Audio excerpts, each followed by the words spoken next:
Hi everybody, welcome to a new week. I hope you guys are all doing amazing. So we are going to be covering May 5th to the 11th, but I'm also covering a little bit of last week. But when you're watching this, we will be covering those few days where I'm posting this because I didn't post a weekly astro energies for this week in particular because I already started posting the May monthlies and there wasn't that much going on this week besides just two main things that I wanted to mention to you guys. Okay, so this week we will already have Venus gone into Aries. I think that was happening on the 30th of April 30th. So Venus going back into Aries, it's very fiery, it's very feisty, but remember that Venus is debilitated in Aries, so it can be very misunderstood and misguided. So those of us who maybe are a little more like homebodies or introverted, shy and timid, maybe Venus in Aries could be very good for those kinds of people because it'll give you a little more courage and like confidence and enthusiasm to like start, initiate new things. As a whole, we generally will, as a collective, we will generally feel a little more drawn to, attracted to passion, new exciting energies, maybe going outside a little bit more, even feeling a little more vocal, expressive, and not feeling as like timid or reserved. We want to like put ourselves out there, we want to try new things, or feeling attracted to those kinds of Aries like energy of initiating, expanding, expressing yourself in a new way. But like I said, because Venus is debilitated in Aries, it can be a little bit misguided, but also misunderstood. So, and I have Venus in Aries in my natal chart, so I understand it.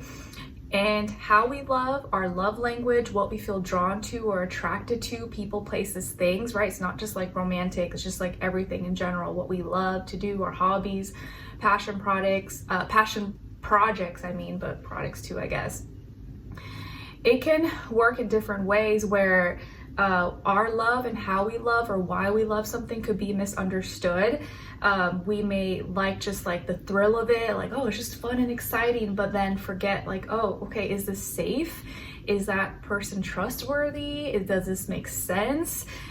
We may kind of throw all that other factors out the window and just be like, oh, well, this is just fun and exciting, I'm just gonna do it, but then forget all the other details that maybe come with it to make it a enjoyable or healthy, productive process or hobby or something that you do.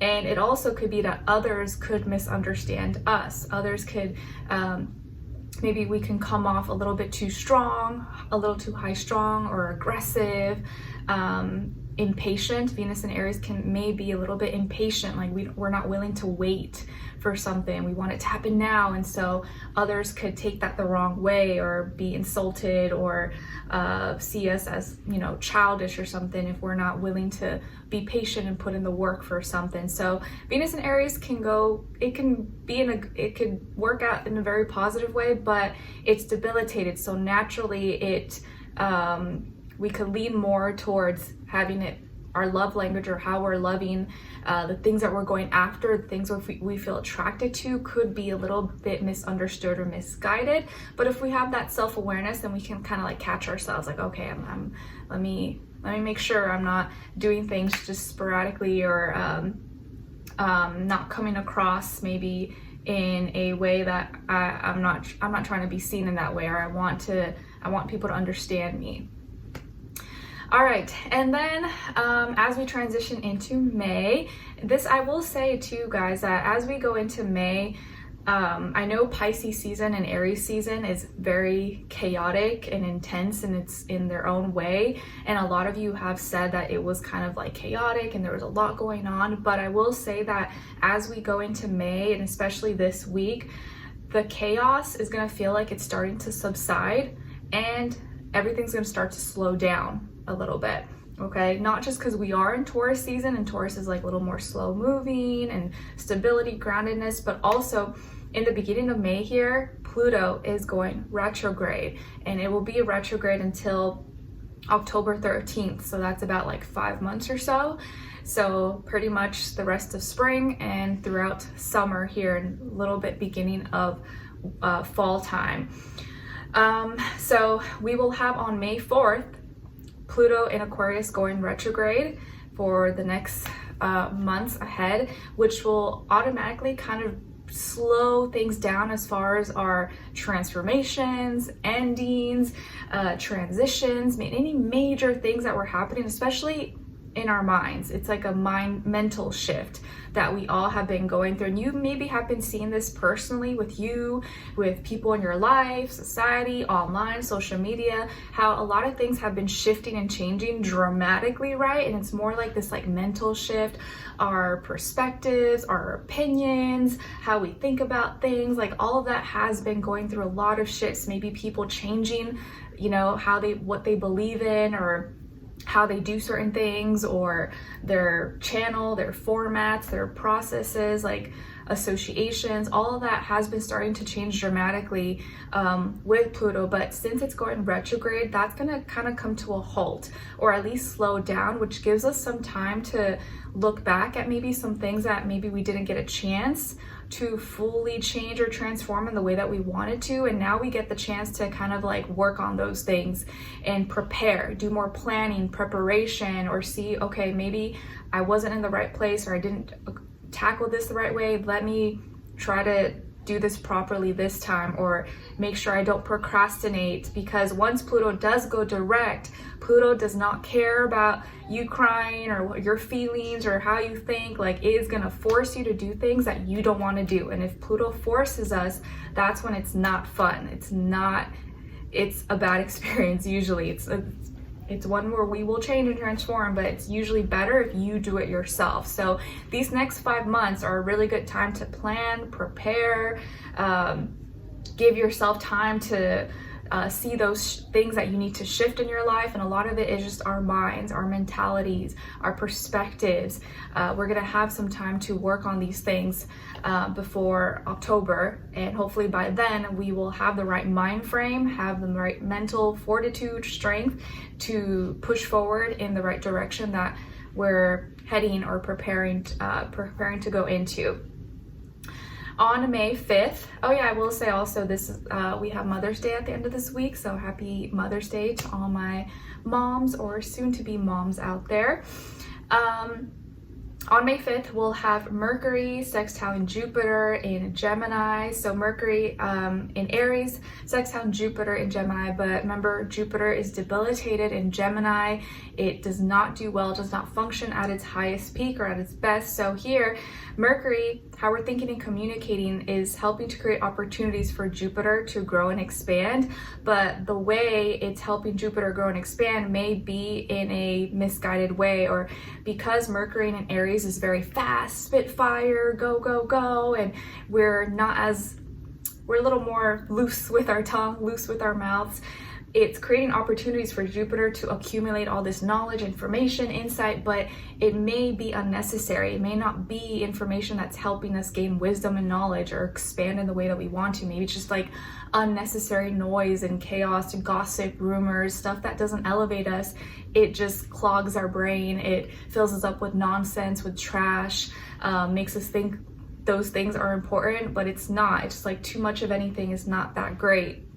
Or it's like too many options, kind of leaves you confused. So here it could go in a positive way, but because Jupiter's debilitated in Gemini, I just feel here like Mercury, what we're naturally thinking and communicating or seeing maybe online, social media, other people, is creating opportunities for us to think that we're doing the right thing, think that we're smart and wise, but really we're just filling our brains with junk and, you know, gossip, rumors, and what ifs and stuff that maybe doesn't actually like help us in any way.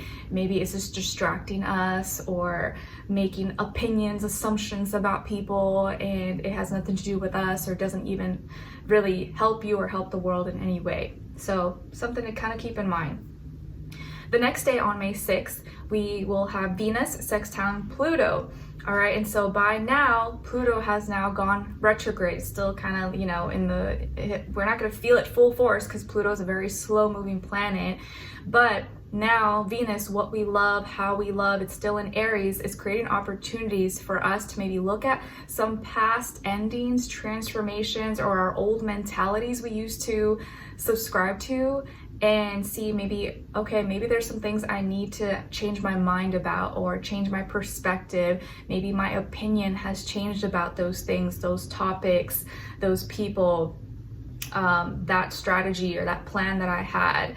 Venus here in Aries is creating opportunities for us to either hopefully change in a good way or prepared for future change by seeing what past things we could have participated in, or past things, people, places, things that we love, that we were drawn to, attracted to, and maybe go about it in a healthier way. But I will say, I don't see this being as like helpful or positive, just because Venus in Aries is debilitated, and also Pluto is in retrograde. So we are naturally feeling drawn towards maybe initiating and starting new things, but it could be just like, oh, the feeling of it, and not really thinking logically or practically if this makes sense, if it's good for you.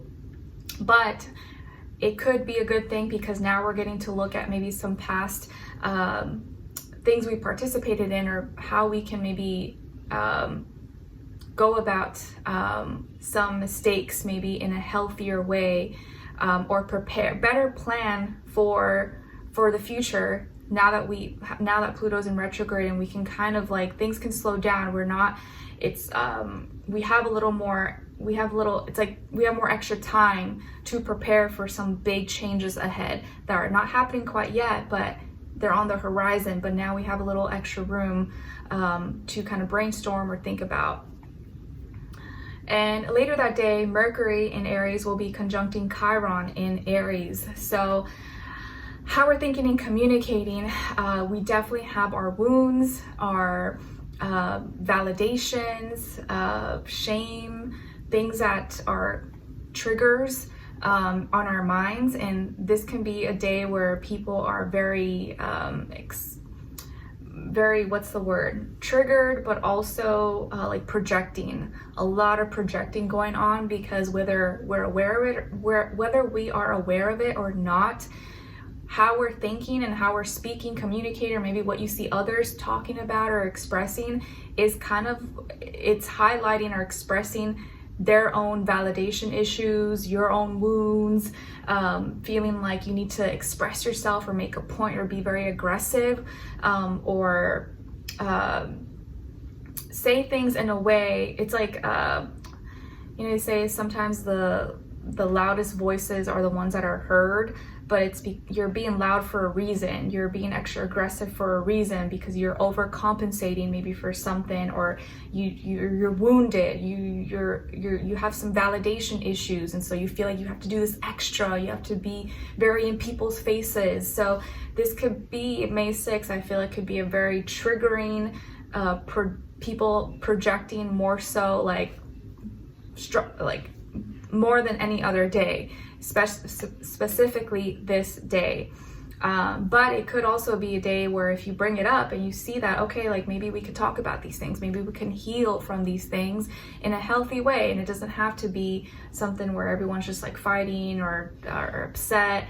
Like, okay, let's bring it up. What's going on? What's the problem? How can we fix it? How can we heal from these things? On May 10th, we have Mercury now going into Taurus. Okay, so now that's why I say the chaos is going to start to subside and things are going to start to slow down, because now as Mercury, how we're thinking and communicating, is moving closer into its home sign of Gemini, going into Taurus and getting out of fiery, feisty, sassy Aries energy. All right, now Mercury is going to be in Taurus, where the sun is at in Taurus. Things are going to start to slow down. How we're thinking and communicating is a little more grounded, earthy, practical, maybe a little more stubborn, but we're not as like reactive or responsive, or not easily as triggered with Taurus. Taurus is like, let me think about it. You're not gonna catch a Mercury in Taurus just spewing out nonsense or being crazy. I mean, maybe some, but less likely in Taurus than in Aries. So we'll be thinking more about how can we situate ourselves, how can create stability, security, maybe enjoying things, enjoying life a little bit more as the weather gets nicer. We want to go outside, listen to music, eat some good food, have some drinks, go out to nature. Like we're more about enjoying things. We're less stressed about other stuff in the world. Okay, and then that's pretty much it. And then the next day will be Mother's Day. So happy Mother's Day to all the moms out there. All right, so yes, this week things will start to slow down. It is going to reach its peak because we're still going to have a lot of Aries energy in the sky up until May 6th. Until then, that's when things are going to start to maybe ease up a little bit, generally speaking. All right, so I will see you guys in your weekly individual readings very soon, and enjoy. Take care.